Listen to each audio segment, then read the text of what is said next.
আজকে স্পেশালি আমার রসুলের মেয়ারাজকে যারা অস্বীকার করতে চায় তাদের জন্য একটা কথা আমি এখানে বলতে চাই।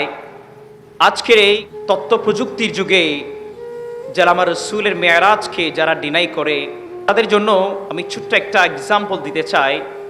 আমেরিকার স্পেস রিসার্চ সংস্থা নাসা এর তৈরি পার্কার সোলার প্রব, এই যে রকেট তারা তৈরি করেছে, এটা প্রতি ঘন্টায় 6,35,000 কিলোমিটার চলতে পারে।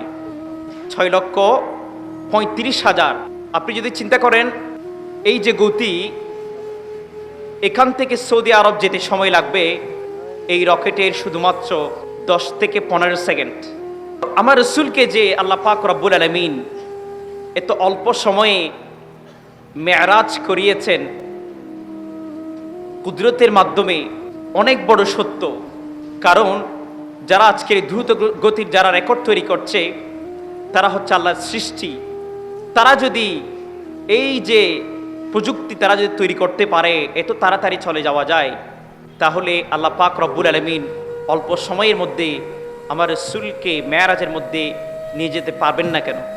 অবশ্যই আমার রসুলকে আল্লাহ পাক রব্বুল আলামিন আজকের এই অল্প সময়ের মধ্যে আল্লাহ পাক রব্বুল আলামিনের দিদার দিয়েছেন। বলুন সুবহানাল্লাহ।